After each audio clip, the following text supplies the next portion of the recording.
ازيكم يا شباب؟ الدنيا من بداية الخلق قامت على الخير والشر، ولو فكرنا شوية هنلاقي ان سبب خلق الدنيا في الاساس هو الصراع بين الخير والشر، وانقسام المخلوقات كلها بما فيهم الانسان لحزبين ملهمش تالت، حزب الخير وحزب الشر.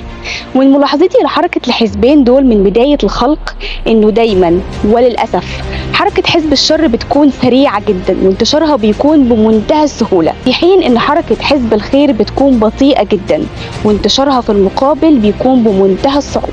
كمثال بسيط ممكن نشر فكرة زي الاحترام بين الناس وعدم الأذى تقعد سنين وسنين ويدعو ليها أجيال بعد أجيال، في حين ان فكرة مؤذية وسامة زي إحلال الباطل محل الحق وانقلاب الموازين بين يوم وليلة تصبح هي العادي والمفروض بكل بساطة. ومن وجهة نظري ان السبب ورا ده هو الدافع.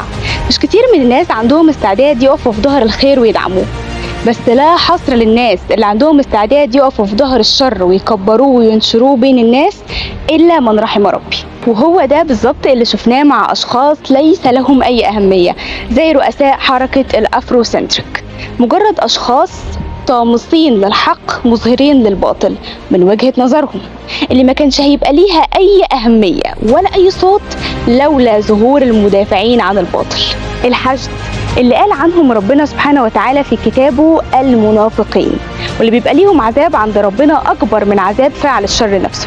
الناس دول هم اللي بيدوا مساحة واسعة جدا لانتشار حركة خطيرة جدا زي حركة الأفروسنتريك سواء خارج مصر أو داخل مصر. بس نرجع ونقول إن الصراع بين الخير والشر هو سنة الحياة وأصلها، وهو عنوان بداية ونهاية الدنيا، وكل ما علينا هو الاستعانة بالعلم وتدعيم الأدلة ونشر البراهين الصحيحة بمنتهى البساطة. ولأن شعارنا دايما من قلب الحدث هنكون معاكم في سلسلة من العلم بالهوية المصرية، واللي هتكون تحت عنوان ديانتنا المصرية الأصيلة لهويتنا المصرية العريقة، واللي مش بس بنخاطب بيها الأفروسنتريك بل كل شخص سارق لهويتنا الحضارية العظيمة، واللي هنعرضها معاكم على مدار فيديوهاتنا. استنونا.